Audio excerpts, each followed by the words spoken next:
started. So we're going to start, have Taylor Bratt talk about this year's recruiting class. So media, he'll open up with a statement. Feel free to ask questions about the class.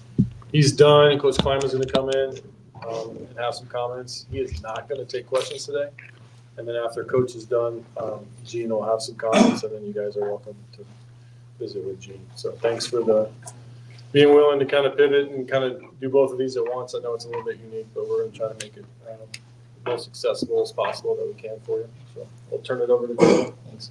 Holy cats. This is definitely the best turnout for recruiting signing day in case of history. So I appreciate you guys coming today, and it's about the kids and listen to me talk about the kids and what our staff did this season and putting together a great class. We signed 23 guys today. 17 will be mid-year, 4 out of junior college and 19 out of high school.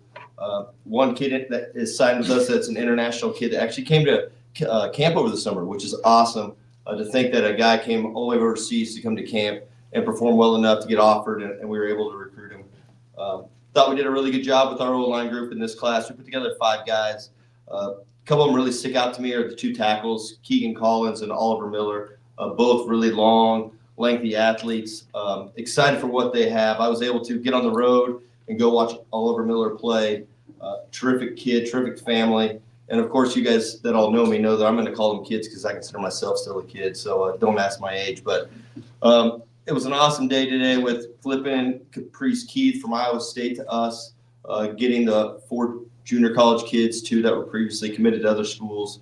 So that was a good day as well for us. Look, it really fired up about Lawson McGraw. Obviously, you know the last name McGraw, and it stands for a lot around here. And, we signed him as an athlete. He's going to play tight end probably for us, but he came to camp, performed very well, played both offense and defense for him while he was here.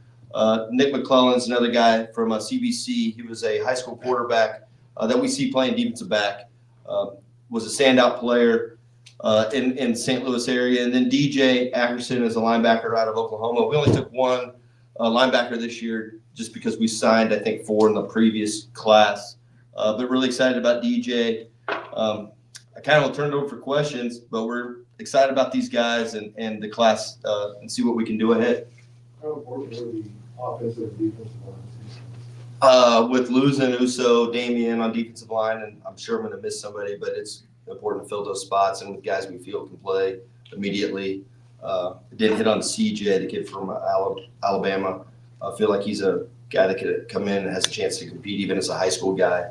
And that's really hard to do at this level. Any line, offense or defense, to show up and be ready to play, I think is tough. And I feel the same way about Oliver. I think he's a kid that could come in and probably play maybe as a freshman, just seeing what he can do, and he'll be a mid-year guy.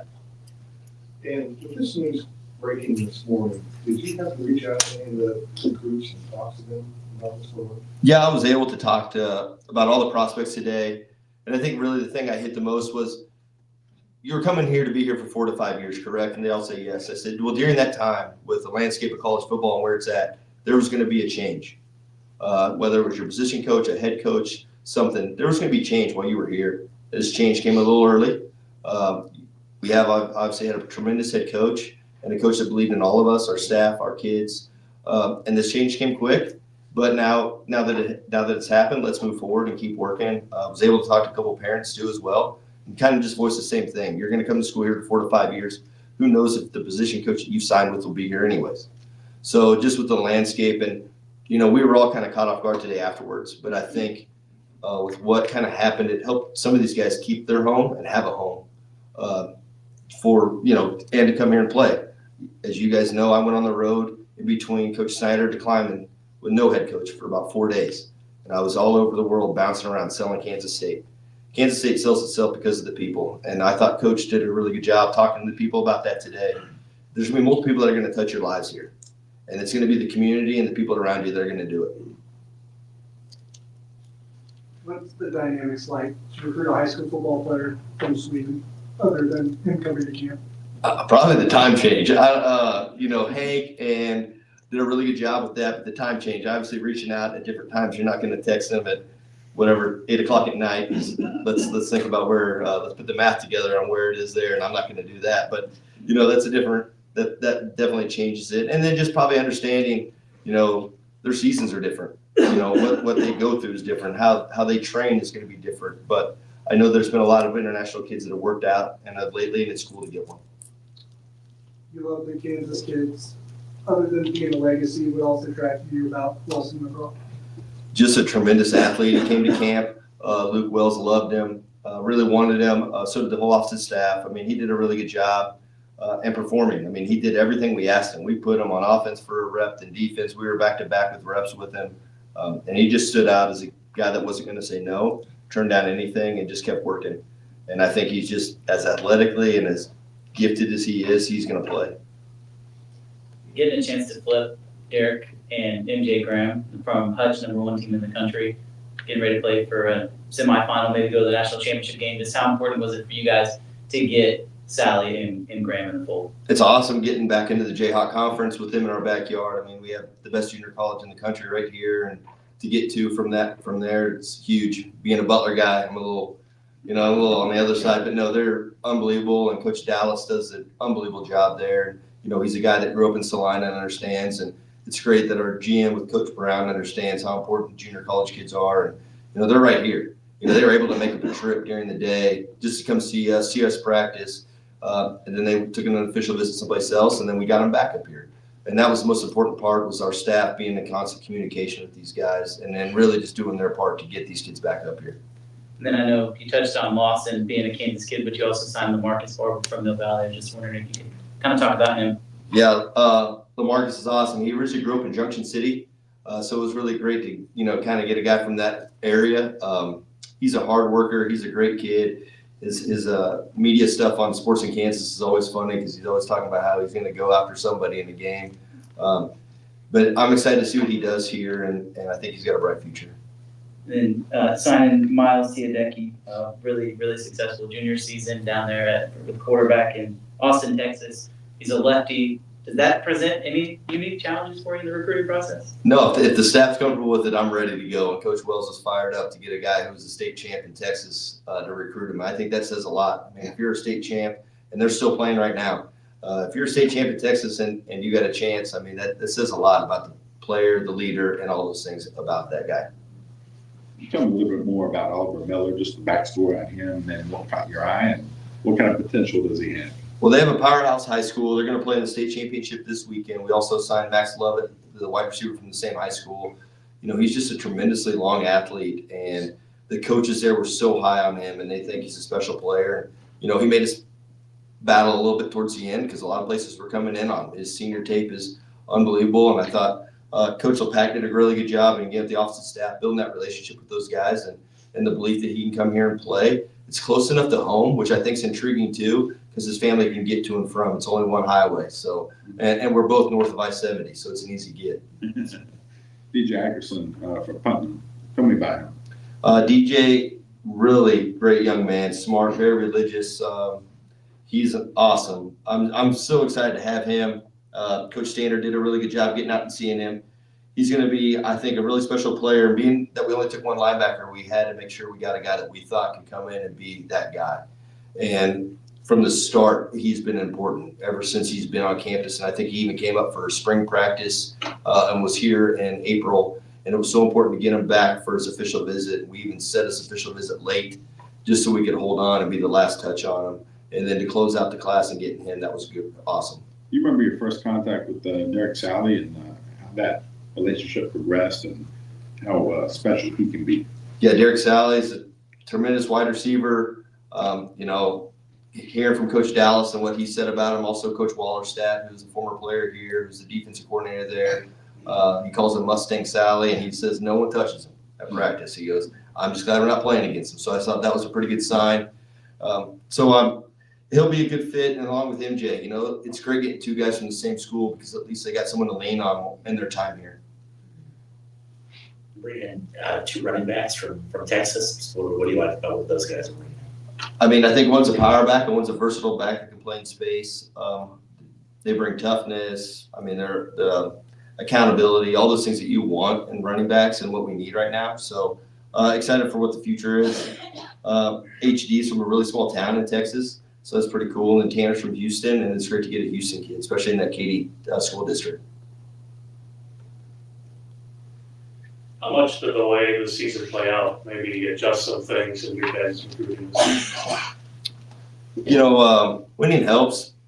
And, we battled this season. We had so many close games and so many close calls. And, I'm on a group Snapchat with all these guys, and they're all fired up after every game. Win or loss, they were all pretty bought in, and they understood it's for K-State and the purpose of K-State and what it stands for. And that's probably the coolest part about recruiting guys and them is the buy-in, whether you win or lose.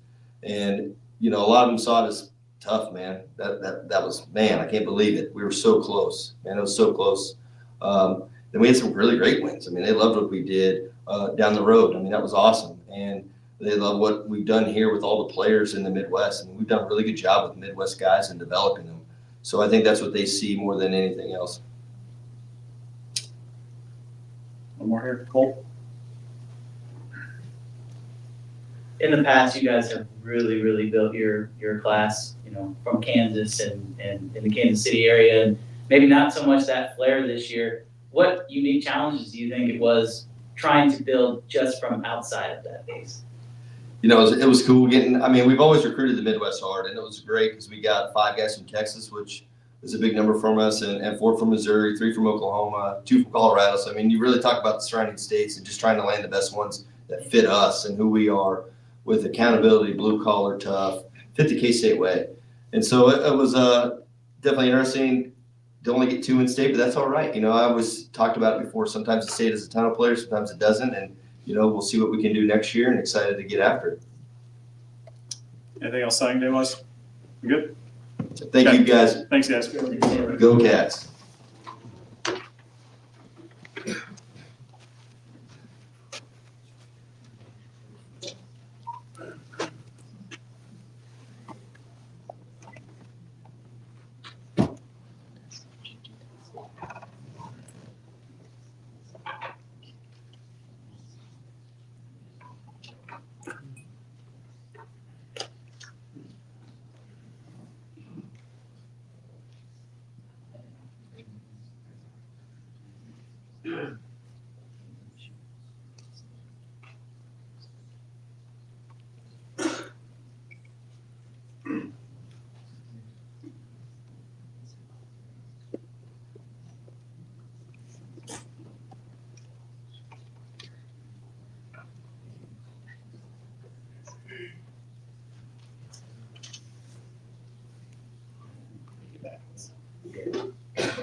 Getting the hell out of here.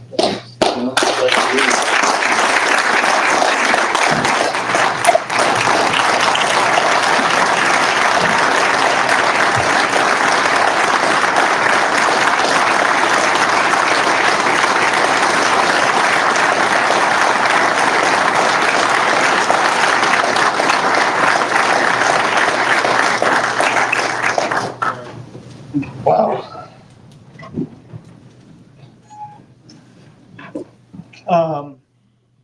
I can't thank everybody for being here.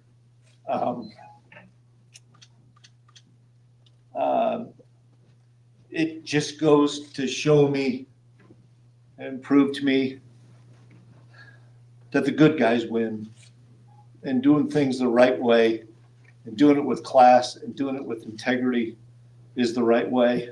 And guys, that's the K-State way. And it's been an emotional day for me. I am at peace. I've had so many colleagues, former players, parents of current players, text, call to congratulate Rhonda and I. And it's why I'm in this business, is to have that impact, not just on a kid that plays for you, but on a parent, on a support staff member, on everybody that you touch. And that's leadership to me. Leadership to me is how many people you can impact on a daily basis and make sure that's a different person every day.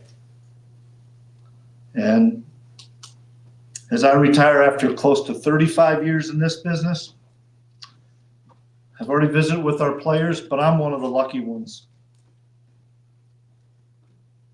I spent 15 years at the last 2 stops, and that's a rarity. And I know some people in here have had that ability, and it's unique. It doesn't happen enough anymore. And relationships with players, impacts on people that reach far beyond this game.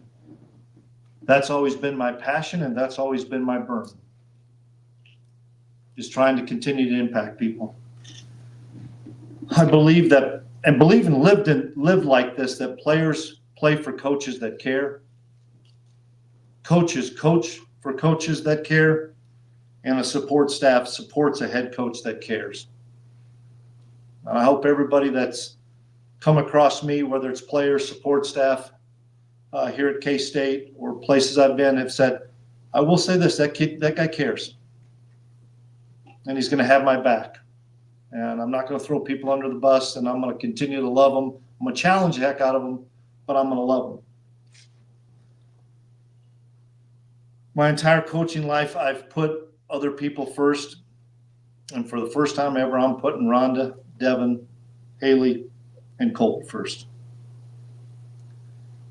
I got to express my gratitude and thanks to Gene Taylor for believing and entrusting this program to me. It's hard to believe it's been nearly 7 years ago that Kenny and Preston and Starkey came up and picked me up. They'd never been so cold in their life in Fargo. And we flew down here and started a journey that's been almost 7 years. And I took this job with little to no Power 4 experience. But I had a guy that believed in me and loved me. And I'm proud of what we accomplished in these 7 years. Won a Big 12 championship. I think we had eight or more wins, and there's 8 teams in the country that had that for 4 straight years. And we made it to a bowl game 6 out of 7 years at a place like Kansas State. And we did it with hard work. We did it with dedication. We did it with the right kind of people, and we had everybody with both feet in all the time. And that's not just players, that's coaches, that's support staff, that's everybody. I'm a big believer in being defined by a moment, not a body of work. And thanks to all the great players, thanks to all the great support staff, thanks to all the great coaches. I look at my 5 years at North Dakota State with great players, great coaches, great support staff. We won 4 national championships in 5 years. Look at my 7 great years here with the accolades we talked about. And as a head coach of Division I in 12 years, I'm damn proud of the body of work that all of us put together.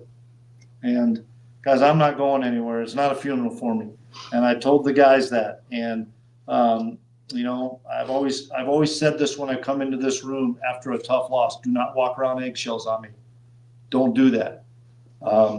we're gonna celebrate my career. We're gonna celebrate. I'm gonna be around here next week for the players. I'm gonna get out of here this weekend with my family and go see my kids. But I'll be around here next week to visit with all our players and answer those questions of those guys. But I can't thank all of you enough.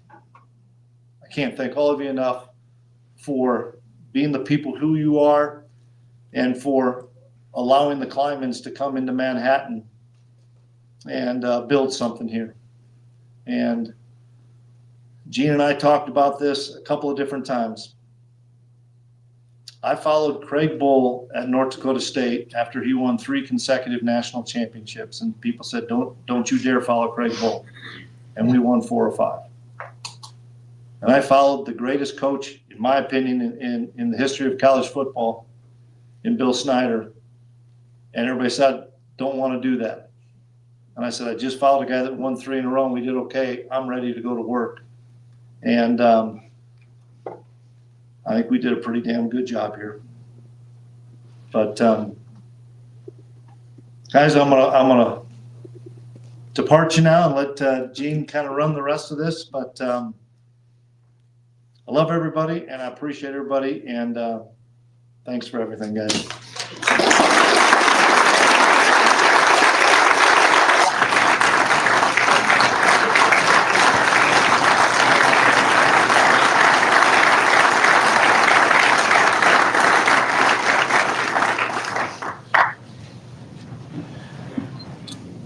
God, that guy pisses me off sometimes. He gets up here all stoic, I get up here all emotional. I'm a mess. I've been a mess all day.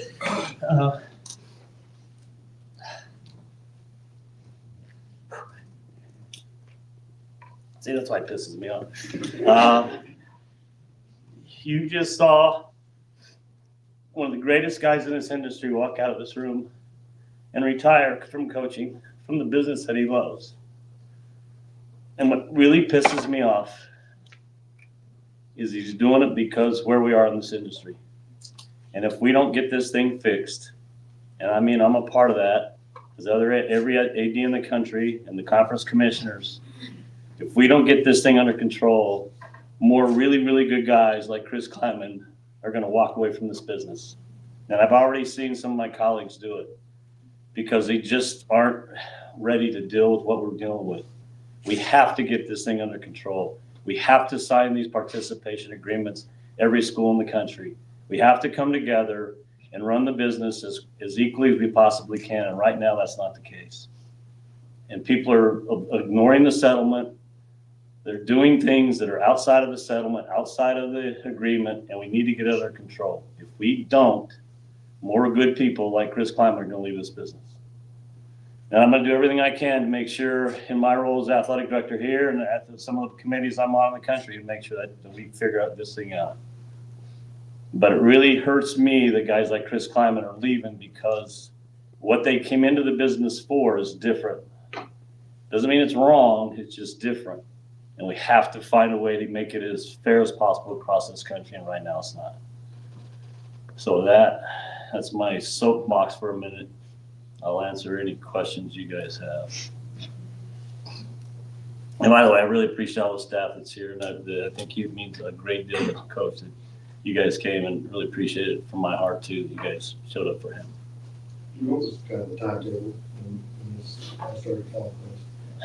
You know, we didn't really say anything. We didn't really talk until Monday. He and I got together Monday morning, and at that time, he still hadn't really decided. He just talked through some things, where he was mentally, where he was family-wise, and said, "Gene, I just got to take a couple of days."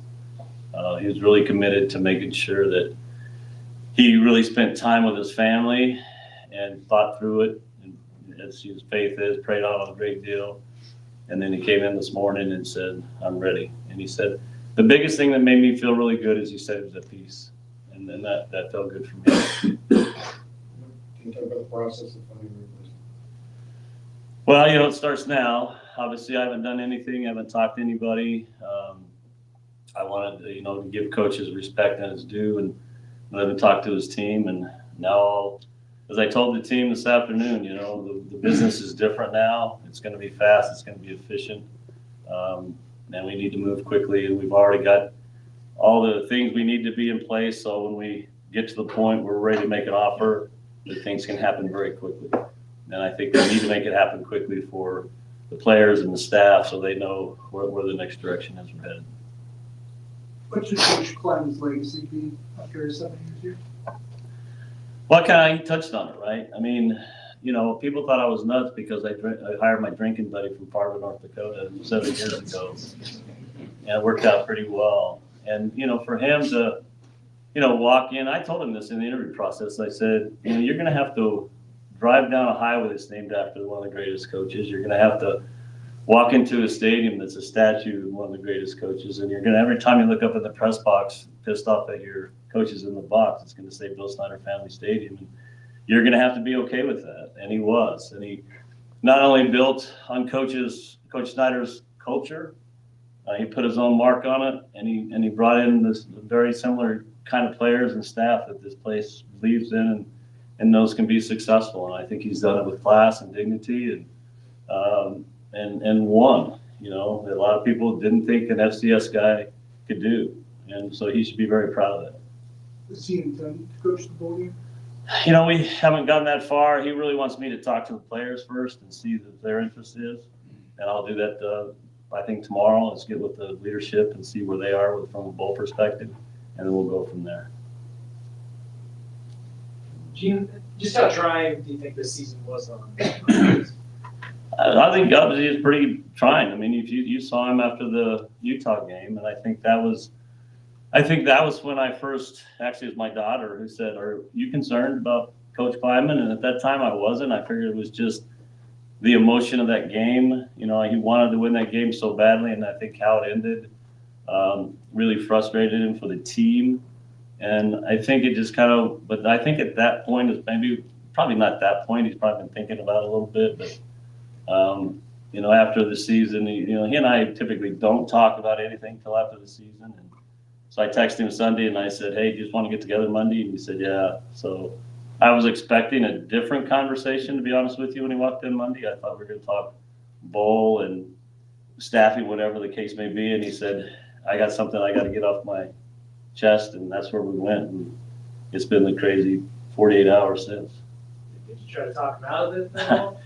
I did. And then he talked about his family and his health. And then I said, that I just pretty stopped me in the tracks. And I just said, "You know what, this is your decision. And I'm not going to try to talk you out of something that you feel is that important for you and your family."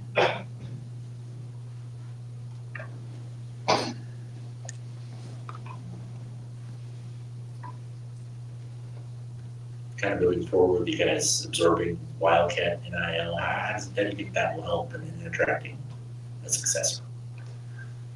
You know, I don't know that it'll have a major impact. Obviously, they did a great job for us in the interim, in the Wild Wild West. I thought Curry and those guys were great and they were aggressive.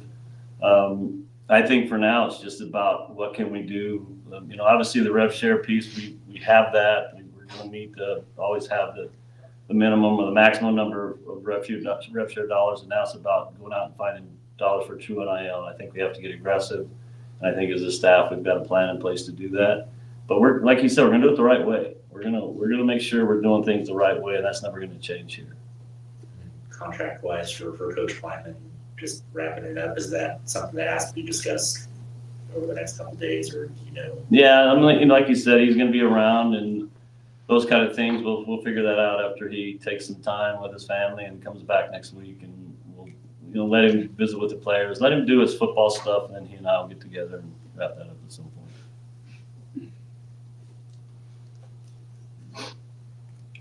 This better here. Oh, you got my wife? Could probably afford 2 mics. Come on, girl. Gene, obviously there's reports of a successor out there. Just how do you go about talking to the players about your process and maybe what they're seeing on social media? I always find it amazing that this has happened before, that somebody's already hired the guy, and I haven't had a chance to talk to anybody yet.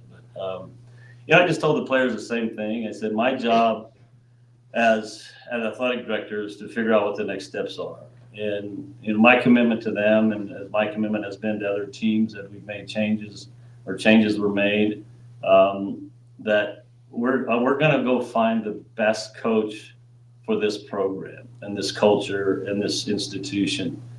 And we're gonna do it the right way, and that's gonna be the major focus. The major focus isn't about me or winning the press conference. It's about these players, this culture, this team, and finding the best fit for that. And whether that takes 2 months or 2 weeks or 2 days, in this environment, it's gonna happen a lot quicker and a lot more efficient and a lot faster. So that was my message to the players, that I made a commitment. I told them, I've done this a few times. There's a guy in the room that's never been a head coach before. He's pretty good at the sport of basketball. When Craig Bowl left out North Dakota State, I wasn't sure who I'd hire. I hired a guy that, his own head coaching experience had been in a small college. Like he said, I told him, I said, I'll never forget this. We were sitting in my best basement in Fargo, and I told him, I said, Coach, you're going to be taking over a team that just won 3 national championships. There were 25 seniors on that team. They finished 16-0. And he said, well, what are my expectations from you? I said, my expectations are that, you try to win 7 or 8 games and get us back in the playoffs. He said, what are the other expectations? I said, the fans' expectations, you go win a national championship. And he did. He won 4 out of the next 5. And so when I hired him here, because we had a similar conversation. He said, what are your expectations? I said, you're replacing a Bill Snyder. Kind of worked out pretty well. And so I have experience in finding the right people for the right positions and doing everything we can from the support system to make them successful. We're going to do the same thing this time around. Gene, just given how close you and Chris have been throughout all this, is retirement something that's weighed on your mind at all? What time is it?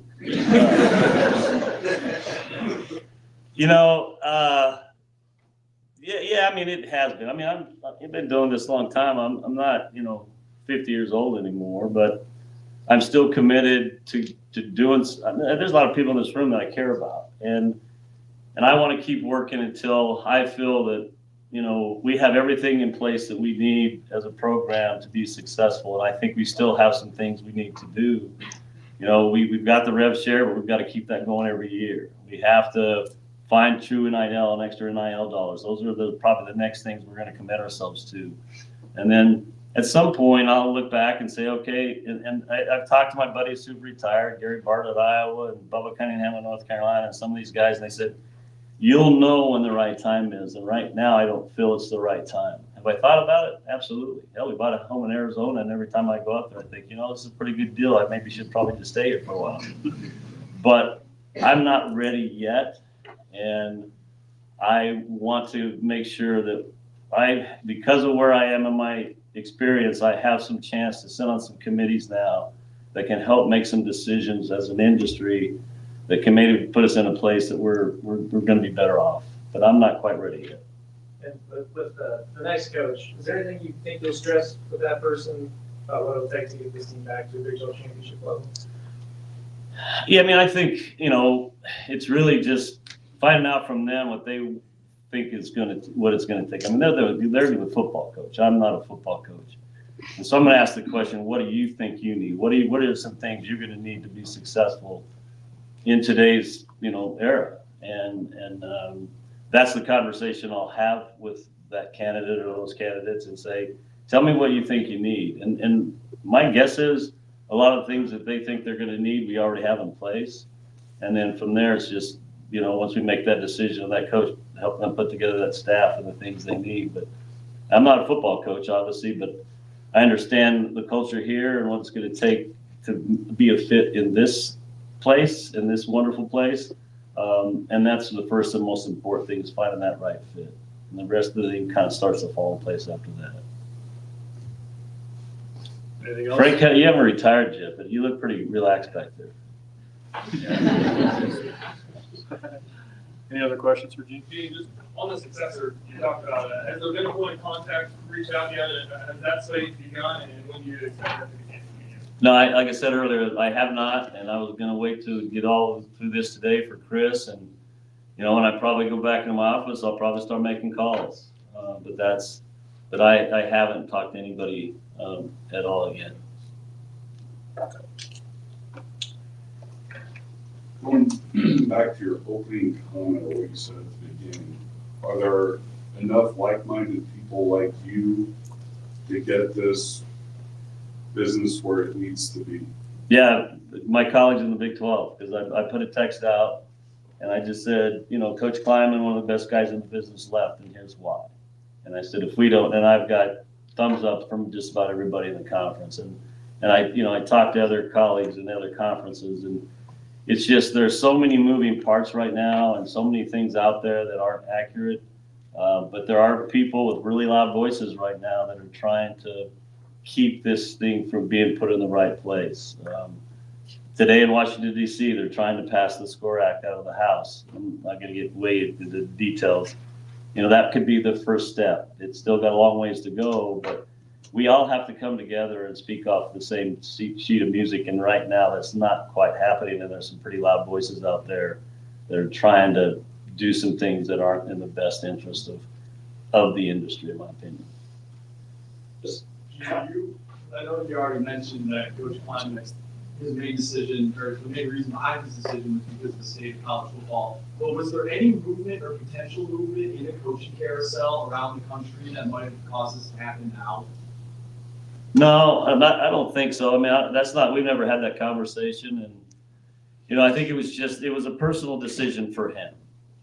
It really came down to his family, to where he was mentally, and just really wanting to take a step away from it right now. But it really was more of a 100% a personal decision on his part.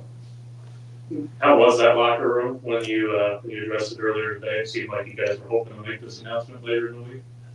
Well, he was here. It wasn't the locker room. We just met with him here. You know, it's quiet. I mean, it's a time of uncertainty for everybody in the room. Anytime there's a change, the players, you know, it was actually, that's what he said. He walked in, this isn't a funeral. The guys were really, really quiet. They were kind of sitting there like that's what they were. And so, you know, they were respectful. And then when I said my piece, we just got up and walked out. I mean, you know, these guys are really good dudes, and they care about the program. And, you know, I just ask them to be patient and not do anything, not make any rash decisions. Let us get through the process. And I think they all, you know, they kind of nodded their head, and we'll go from there. Gene, I'm sorry. When it comes to the bowl game, do you want him to coach it, or are you kind of seeing how things kind of play out? Like I said, I think I'm going to start with the players. To me, that's, you know, if they have a desire to play, then we'll take the next step. You know, but I think I have to really start with the players and just kind of see where they are with it. Go ahead, Tom. Sorry to belabor this again, but just because there's so many reports on the Texas A&M side that say that Colin has been connected to this job, you're saying K-State has not had any conversations with him about this opening? Absolutely not. I'm not even sure if I still have his number. I guess I better find that out at some point. Any other questions? All right. All right, thanks, everybody.